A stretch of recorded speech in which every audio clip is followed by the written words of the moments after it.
ونسلم على رسوله الكريم أما بعد فأعوذ بالله من الشيطان الرجيم اهدنا الصراط المستقيم صراط الذين أنعمت عليهم غير المغضوب عليهم ولا الضالين صدق الله مولانا العلي العظيم وبلغنا رسوله النبي الكريم الأمين المكين ونحن على ذلك لمن الشاهدين والشاكرين والحمد لله رب العالمين. غوث اعظم بمنے بے سر ساما مدد قبلہ دی مدد کعبہ ایمان مدد انتظار کرم تست من عینی را اے خدا جویو خدا بینو خدا داں مدد. اللہ کی سرتاب قدم شان ہے یہ قرآن، اللہ کی سرتاب قدم شان ہے یہ، انسان نہیں انسان وہ انسان ہے یہ قرآن تو ایمان بتاتا ہے، انہیں ایمان یہ کہتا ہے میری جان ہے یہ. اور مسلک اعلیٰ حضرت زندہ باد کے بینر لگے ہوئے ہیں. تو مسلک اعلیٰ حضرت کیا ہے؟ فاتحہ والوں کا مسلک یہی مسلک اعلیٰ حضرت ہے. ہم سب فاتحہ والے ہیں اور ہماری پہچان یہی ہے کہ ہم فاتحہ والے ہیں، اور اس پہچان کی وجہ سے یہ بات بھی ہے کہ فاتحہ کی برکتیں جو ہیں وہ ہمارا ہی نصیب ہے، اور نماز بھی ہماری ہے، کلمہ بھی ہمارا ہے، اور جو ہم سے الگ ہے نہ اس کی نماز ہے نہ اس کا کلمہ ہے. یہی وجہ ہے کہ وہ بیچارہ فاتحہ پڑھنے سے روکتا ہے، اور ہمارا نشان یہ ہے کہ ہم فاتحہ پڑھتے ہیں، نماز میں بھی پڑھتے ہیں، نماز کے باہر بھی پڑھتے ہیں، اور اپنے کاموں کا آغاز اور انجام ہم فاتحہ سے ہی کرتے ہیں. تو میں نے سورہ فاتحہ کی آخری 2 آیتیں جن میں ہمارے لیے اور آپ کے لیے جو ہے دعا ہے، اللہ تبارک و تعالیٰ نے ہمیں اور آپ کو فاتحہ والوں کو جو دعا تلقین فرمائی ہے، تو وہی دعا کی آیتیں میں نے پڑھ دی. جب وقت نہیں ہے کہ میں آپ کے سامنے بہت ہی تفصیلی تقریر کروں، اور میں تفصیل کرنا جانتا بھی نہیں، اور تفصیلی تقریر تو پتہ نہیں میں نے کبھی کی بھی ہے یا نہیں کی ہے، مجھے تفصیل کا ڈھنگ ہی نہیں آتا، اور سچی بات تو یہ ہے کہ مجھے کچھ نہیں آتا، تقریر کرنا بھی جانتا نہیں. آپ لوگ کھڑا کر دیتے ہیں تو یہ ہے کہ حصول برکت کے لیے اور لوگوں کی پاس خاطر کے لیے کچھ جو بن پڑتا ہے وہ میں آپ کے سامنے پیش کر دیتا ہوں. تو اس میں اللہ تبارک و تعالیٰ یہ فرما رہا ہے، اہدنا الصراط المستقیم، اے اللہ ہم کو سیدھا رستہ چلا. اب آ گئی بات اعلیٰ حضرت کی، تو اعلیٰ حضرت نے ترجمہ کیا سیدھا رستہ چلا، اور دوسرے لوگوں نے ترجمہ کیا سیدھا رستہ دکھا. اب یہیں پر جو ہے اعلیٰ حضرت والوں کا اور اعلیٰ حضرت کا اور دوسرے لوگوں کا، اور جو مسلک اعلیٰ حضرت والے ہیں اور جو اس پر نہیں چلتے ہیں، ان پر جو ہے ان کا ہمارا اور ان کا جو ہے فرق جو ہے خود ظاہر ہو گیا. وہ کہہ رہے ہیں چلا، یہ کہہ رہے ہیں دکھا. تو دکھا تو وہی کہے گا جس نے دیکھا نہیں ہے، اور چلا یہ وہی کہے گا کہ جس نے راستہ جو ہے معلوم تو کر لیا ہے، لیکن اب اس کو جو ہے اس پر چلنے کی ضرورت ہے. تو وہ یہ توفیق مانگ رہا ہے کہ اللہ تو نے دکھا تو دیا، تیرا نبی تشریف لایا تو راستہ تو دکھا دیا، لیکن اب چلتے رہنا جو ہے وہ ہمارے بس کی بات نہیں ہے، تو چلا تو ہم چلیں. یہ ہوئی بات. اب سورہ فاتحہ سے ہی جو ہے اس بات کا جو ہے فیصلہ ہو گیا کہ ہم فاتحہ والے ہیں. تو اب ہم یہی سوچ رہے تھے کہ دعا کے پیرائے میں اللہ نے ہم سے دعا تو کرائی کہ سیدھا رستہ چلا، تو وہ سیدھا رستہ کیا ہونا چاہیے؟ تو اللہ نے متصل اس کی تفسیر فرما دی، صراط الذین انعمت علیہم، ان کے راستے پر چلا جن پر تو نے اپنا احسان فرمایا. ان کے راستے پر چلا جن پر تو نے اپنا احسان فرمایا، تو سیدھے فاتحہ والوں کا جو ہے ایک پہچان فاتحہ ہے، اور ان کے عقیدے کی پہچان یہ ہے کہ وسیلہ جو ہے ان کے عقیدے کی سب سے بڑی پہچان ہے، اور یہ وسیلہ جو ہے وہ ایسا ہے کہ یہی وسیلہ جو ہے ہمارے درمیان میں ان کے درمیان میں جو ہے یہ فیصل ہے، یہی شرط ایمان ہے، یہی وسیلہ ہے تو ایمان ہے، اور وسیلہ نہیں ہے تو کچھ بھی نہیں۔ اب میں نے کہا تھا کہ کلمہ ہمارا ہے، نماز ہماری ہے، اب کلمے سے پوچھ لو لا الہ الا اللہ محمد الرسول اللہ، اللہ کے سوا کوئی معبود نہیں، کیا اسی پر جو ہے ایمان ہو جائے گا؟ کیا اتنا کہنے پر جو ہے کوئی مسلمان ہو جائے گا؟ نہیں، جب تک محمد الرسول اللہ نہ کہے مسلمان نہیں ہو سکتا۔ تو معلوم یہ ہوا کہ محمد الرسول اللہ کہنا، اس نام کا وسیلہ لینا، رسول کی ذات کو وسیلہ بنانا، یہ ایمان کے لیے شرط ہے، جب تک یہ نہیں ہوگا ایمان ہی نہیں ہوگا۔ تو وہی بات ہو گئی کہ وسیلہ جو ہے ہمارے نزدیک جو ہے وہ شرط ایمان ہے۔ اور سبحان اللہ، وسیلے والوں کا کلمہ بھی وسیلے والوں کا ہے، اور نماز بھی وسیلے والوں کی ہے۔ اب یہاں پر اہدنا الصراط المستقیم، اے اللہ ہم کو سیدھا راستہ چلا، پتہ یہ لگا کہ اللہ کی بارگاہ تک پہنچنے کے لیے جو ہے وسیلہ ضروری ہے، جبھی تو کہا کہ ہم کو سیدھا راستہ چلا، جبھی تو یہ فرمایا کہ ہم کو سیدھا راستہ چلا۔ اور پھر وسیلہ جو ہے ضروری ہے، تو سب سے بڑا وسیلہ جو ہے کلمے نے بتایا کہ سب سے بڑا وسیلہ محمد الرسول اللہ ہے، کہ وہ اگلوں کا بھی وسیلہ ہے، پچھلوں کا بھی وسیلہ ہے، نبیوں کا بھی وسیلہ ہے، رسولوں کا بھی وسیلہ ہے، اور اگلوں کے بھی رسول ہیں، پچھلوں کے بھی رسول ہیں، نبیوں کے بھی رسول ہیں، رسولوں کے بھی رسول ہیں۔ یہی تو مسلک اعلی حضرت ہے۔ اور ہے مسلک اعلی حضرت کیا؟ کلمے سے مسلک اعلی حضرت ثابت ہوتا ہے۔ اعلی حضرت اپنے ایک مشہور بہت ہی سہل ممتنع اپنے نعتیہ کلام میں کہتے ہیں کہ انبیاء سے کروں عرض کیوں صاحب ہو، انبیاء سے کروں عرض کیوں صاحب ہو، کیا نبی ہے تمہارا ہمارا نبی؟ اور کلمے سے جب آپ سیکھ کر کے جو ہے کہہ رہے ہیں کہ جیسے سب کا خدا ایک ہے، ویسے ہی ان کا ان کا تمہارا ہمارا نبی۔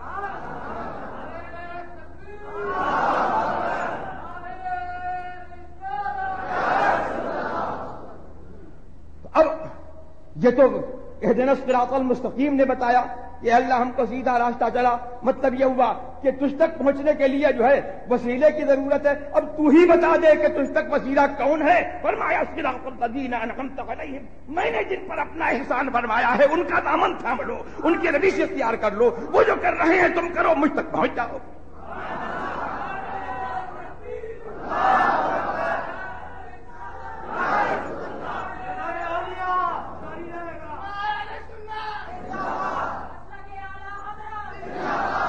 یہی ہے مسلک اعلی حضرت۔ اور مسلک اعلی حضرت کیا ہے؟ سورہ فاتحہ کی تفسیر ہے۔ لہد میں عشق رخ شہ کا داغ لے کے، بہت سادہ بول رہا ہوں، میں علمی مضمون نہیں بول رہا ہوں، لہد میں عشق رخ شہ کا داغ لے کے چلے، اندھیری رات سنی تھی چراغ لے کے چلے۔ یہ صراط مستقیم کی تفسیر ہو گئی ہے کہ اللہ ہم کو سیدھا راستہ چلا، تو سیدھا راستہ کیا ہے؟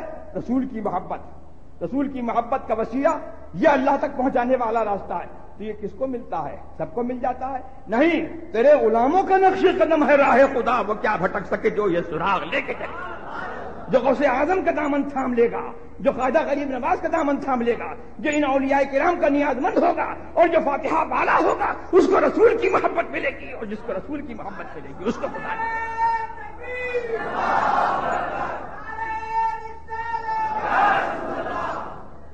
پھر یہ کہا اس کے بعد یہ غیر المغضوب علیہم، الگ رہو، گھال میل مت کرو۔ اے اللہ ہم کو سیدھا راستہ چلا، اللہ نے فرمایا میں نے جن پر احسان فرمایا ان کا راستہ اختیار کر لو، سیدھے راستے پر لگ جاؤ گے، اور پھر انہی کے ہو کر کے رہو، گھال میل مت کرنا، اتحاد مت کرنا، اور سب کو ایک کرنے کی کوشش نہ کرنا۔ قرآن نے جو ہے دو راستے مقرر کیے ہیں، اس راستے چلو گے خدا ملے گا، اس راستے چلو گے تو غضب ملے گا، بھٹکو۔ تو قرآن فرما رہا ہے غیر المغضوب علیہم ولا الضالین، ان کے راستے پر مت چلا جن پر تو نے اپنا غضب فرمایا، ولا الضالین، اور نہ ان کے راستے پر چلا جو راستے جو ہے راستے سے بھٹک گئے۔ اس میں بھی وسیلہ ہے، اور اس سے پہلے جو آیت ہے ایاک نعبد و ایاک نستعین، اس میں بھی جو ہے بزرگوں کا وسیلہ ہے۔ اگر تم بزرگوں کے ساتھ رہو اور بزرگوں کا خیال رکھو اور بزرگوں سے رابطہ رکھو، یہاں تک کہ عین نماز میں جو ہے ان سے تمہارا رابطہ ہو تو تمہاری نماز نماز ہے، ورنہ نماز نماز نہیں ہے۔ میں پوچھتا ہوں ایاک نعبد و ایاک نستعین یہ کیوں کہلوایا؟ ایاک نعبد و ایاک نستعین یہ جمع کا صیغہ ہے، یہ بھی تو ہو سکتا تھا کہ فرماتا ایاک اعبد و ایاک استعین، اے بندے یوں اقرار کر میں تجھی کو پوجوں اور تجھی سے مدد چاہوں۔ یہ کیوں کہلوایا کہ ہم تجھی کو پوجیں اور تجھی سے مدد چاہیں؟ میں جو ہے وہ ایک فرد متکلم کے لیے میں آتا ہے اور ہم جو ہے وہ جمع متکلم کے لیے آتا ہے، تو اب یہاں پر جو ہے ہم کیوں کہلوایا؟ معلوم یہ ہوا کہ اگر اکیلے ہو کر کے تم جو ہے اقرار کرو گے اور تم جو ہے یہ بدلنا چاہو گے، یوں بدلو گے تو بھی جو ہے بات نہیں بنے گی، بدلو گے تو خود بدل جاؤ۔ ایاک اعبد کہا تو قرآن بدلا تو قرآن تو نہیں بدلے گا، بدلنے والا جو ہے خود بدل جائے گا، صاحب ایمان نہیں رہے گا۔ اور پھر اگر یوں کہا ایاک نعبد، ہم جو ہے تجھی سے مدد چاہیں، تو جب تک اس کے اوپر ایمان نہیں ہے محض جو ہے اس لفظ کو کہنے سے فائدہ نہیں ہوگا۔ اب اس کے معنی پر ایمان کا مطلب یہ ہے کہ یہ مانو کہ اللہ تبارک و تعالیٰ کی بارگاہ میں سب مل کر کے یہ اقرار کریں کہ ہم تجھی کو پوچھتے ہیں اور تجھی سے مدد چاہتے ہیں، تو معلوم یہ ہوا کہ اس اقرار میں بھی جو ہے رسولوں، اس اقرار میں بھی جو ہے اولیاء کا وسیلہ ضروری ہے، اور مدد چاہتے ہیں تجھی سے مدد چاہتے ہیں، اس اقرار کے اندر بھی جو ہے غوث و خواجہ کا وسیلہ ہوگا، ان کے ساتھ جو ہے ملک ان کے ساتھ ہو کر کے اقرار کرو گے تو تمہارا اقرار قبول ہوگا، ورنہ نہیں۔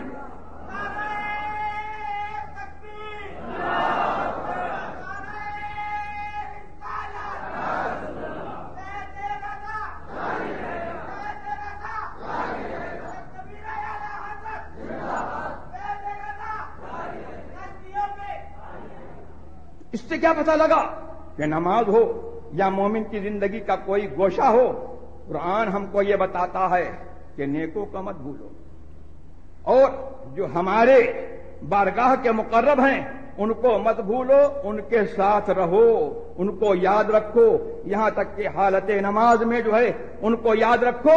اگر ایسا ہوگا تو ہم تک پہنچو گے، اور اگر ان کو جو ہے چھوڑ دو گے تو ہم تک نہیں پہنچو گے۔ اسی لیے تو حضرت سیدنا یوسف علی نبینا علیہ الصلوۃ والتسلیم نے یہ دعا کی، رب توفنی مسلما والحقنی بالصالحین، اے اللہ مجھ کو مسلمان اٹھا اور نیکوں کے ساتھ مجھ کو نیکوں کے ساتھ رکھ۔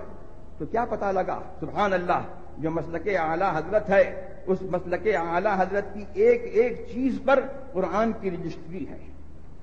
مسلک اعلی حضرت میں یہ بھی ہے کہ وسیلہ برحق ہے، اور مسلک اعلی حضرت میں یہ بھی ہے کہ مرنے کے بعد جو ہے آدمی مرتا نہیں ہے، مرنے کے بعد جو ہے دوسری زندگی شروع ہو جاتی ہے۔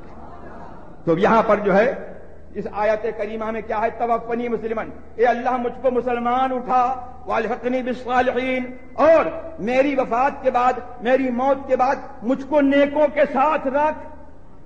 تو اگر زندگی نہیں ہوتی تو یہ کہنے کا کیا فائدہ؟ زندگی نہیں ہوتی پھر یہ کہنے کا فائدہ کیا؟ اور پھر دوسری بات یہ ہے کہ حضرت یوسف علی نبینا علیہ الصلوۃ والتسلیم نے جو ہے یہ دعا کیوں کی؟ کیا ان کو سوء خاتمہ کا اندیشہ تھا؟ معاذ اللہ، کیا یہ ہو سکتا ہے کہ کوئی نبی، کسی نبی کا انتقال اور اس کی وفات جو ہے وہ کفر پر ہو؟ یہ ہو ہی نہیں سکتا۔ انبیاء کفر سے بھی معصوم ہیں اور معصیت سے بھی معصوم ہیں، گناہوں سے معصوم ہیں۔ اللہ تبارک و تعالی نے ان کو ایسا بنایا ہے کہ ان کا خاتمہ جو ہے یقیناً قطعاً جو ہے ایمان ہی پر جو ہے ان کا خاتمہ ہوا، اور ان کے صدقے میں تو ہمارا خاتمہ جو ہے ایمان کا۔ اور انہوں نے جو ہے ضمانت لے لی، فرما دیا قولوا لا الہ الا اللہ تفلحوا، ہمارا کلمہ پڑھ لو، ہمارے غلام ہو جاؤ، خاتمہ ایمان پر ہوگا، قیامت میں جو ہے تم ہی کامیاب ہو گے۔ لا الہ الا اللہ کہو، کامیاب ہو جاؤ گے۔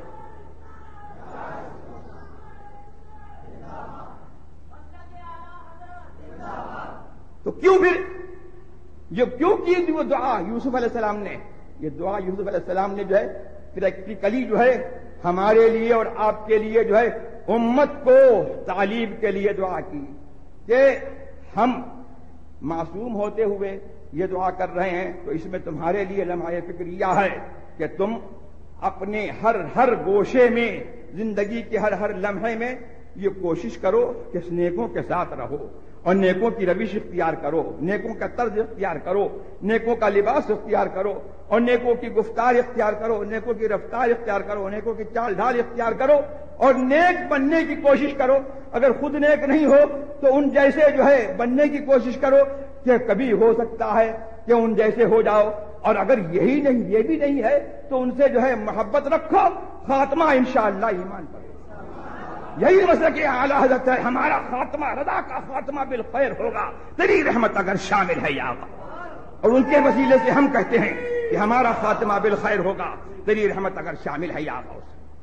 تو اس لیے حضرت سیدنا یوسف علیہ نبی صلی اللہ علیہ وسلم نے جو ہے یہ فرمایا، اور پھر اس سے یہ بھی پتہ لگا کہ صالحین کے ساتھ رہنا جو ہے وہ سعادت ہے، برکت ہے، ان کا ساتھ اس دنیا میں ہو تو بھی جو ہے سعادت ہے، اور اگر ان کا ساتھ جو ہے وہ قبر میں ہو تو بھی جو ہے سعادت ہے، موت کے بعد ان کا ساتھ ہو تو بھی سعادت ہے۔ تو ہر حال میں جو ہے صالحین کی صلاح سے اور ان کے نیکی سے جو ہے بندوں کو فائدہ پہنچتا ہے، اور اللہ نے جو ہے اس لیے ان کو بنایا ہے اور اس لیے ان کو جو ہے یہ منصب صلاح عطا کیا ہے کہ وہ خود بھی سنوریں اور خود بھی نکھریں، دوسروں کو بھی نکھاریں، اور پھر یہ کہ ان کے ذریعے سے جو ہے عالم کے قائم رہنے کا انتظام ہو۔ صلاح معاش و معاش جو ہے ان سے وابستہ ہے۔ یہ آئے یہی مسلک اعلی حضرت ہے جس پر جو ہے قرآن کی رجسٹری جو ہے ایک ایک چیز پر جو ہے ہو رہی ہے۔ تو مسلک اعلی حضرت کسی نئے دین کا نام نہیں ہے، مسلک اعلی حضرت جو ہے اسی مسلک اہل سنت کا نام ہے، اور جو قرآن سے ثابت ہے، حدیث پاک سے ثابت ہے۔ اللہ تبارک و تعالی مجھے اور آپ کو سب کو مسلک اعلی حضرت پر قائم رکھے اور اسی پر ہمارا اور آپ کا جو ہے خاتمہ فرمائے۔ اور مجھے یہ بڑی خوشی ہوتی ہے کہ یہ مسجد جو ہے ایک بزرگ کی یاد جو ہے ان سے وابستہ ہے، اس مسجد سے وابستہ ہے، حضرت مولانا مفتی وقار الدین صاحب رضوی حامدی علیہ الرحمہ۔ میں ان کی زندگی میں بھی یہاں پر کئی مرتبہ حاضر ہوا اور میں نے یہاں پر جمعے پڑھائے، اور یہاں پر جو ہے ان کی زندگی میں نے خطاب کیا، اور ان کے شاگرد رشید مولانا عبد العزیز حنفی جو سلسلہ رضویہ کے معزون و مجاز بھی ہیں، وہ الحمدللہ نہایت احتیاط کے ساتھ مسلک اعلی حضرت رضی اللہ تبارک و تعالی عنہ پر قائم ہیں، اور معمولات اعلی حضرت کو یہاں پر قائم رکھے ہوئے ہیں۔ اس میں سے ایک یہ بھی ہے کہ الحمدللہ دنیا کی چمک دمک کو دیکھ کر کے لوگ جو ہے یہ کوشش کرتے ہیں کہ جیسا اور جگہوں پر ہو رہا ہے ہم بھی وہ کریں، لیکن جو پختہ کار لوگ ہوتے ہیں وہ دنیا کی چمک دمک یا دوسروں کی تقلید کے قائل نہیں ہوتے، ان کی جو ہے پیروی اور ان کی پابندی جو ہے اور ان کی وابستگی جو ہے وہ ہر حال میں شریعت سے ہوتی ہے۔ تو یہاں پر انہوں نے جو ہے آپ کی نماز کے صحیح ہونے کا اور آپ کی نماز کا جو ہے پوری احتیاط کے ساتھ جو ہے آپ کی نماز تمام ہونے کا یہ انتظام کیا الحمدللہ، کہ ہر جگہ لوگ جو ہے لاؤڈ اسپیکر زبردستی لگا رہے ہیں، لیکن انہوں نے جو ہے آج تک جس طریقے سے حضرت مولانا مفتی وقار الدین صاحب کے زمانے سے جو ہے لاؤڈ اسپیکر کا استعمال نہیں تھا، انہوں نے اسی روش کو جو ہے قائم رکھا ہے۔ میں اس روش کو پسند بھی کرتا ہوں اور میں اس روش کی توثیق اور تائید بھی کرتا ہوں۔ لاؤڈ اسپیکر کا استعمال ہمارے محتاطین کرام نے اور ہمارے علماء اعظام نے اور فقہائے اعظام جو ہم اس دور کے جو ہے منتخب نمائندہ اہل سنت والجماعت کے نمائندہ لوگ تھے اور اکابر میں تھے، ان کا فتویٰ یہ ہے کہ لاؤڈ اسپیکر کا استعمال نماز میں خلاف احتیاط ہے، اور بہت سی صورتوں میں ایسا ہوتا ہے کہ لاؤڈ اسپیکر کے استعمال سے نماز امام کی بھی فاسد ہو جائے گی اور مقتدی کی فاسد ہو جائے گی، بعض صورتوں میں امام کی تو ہو جائے گی، مقتدیوں کی نہیں ہوگی، اور بعض صورتوں میں فاسد ہونے کا اندیشہ ہے، جس کی تفصیل کی یہاں پر جو ہے گنجائش نہیں ہے۔ تو الحمدللہ اللہ تبارک و تعالی آپ کو اور ہمیں سب کو عقیدے میں اور اپنے معمولات میں اسی طور پر پختہ رکھے، اور مولانا عبدالعزیز حنفی سے جو ہے آپ لوگوں کا رابطہ رہے، تاکہ آپ کے ایمان و عقیدے کی اور آپ کے جو ہے حفاظت ہو، اور آپ کو مسائل شرع ان سے معلوم ہوتے رہیں۔ وآخر دعوانا الحمدللہ۔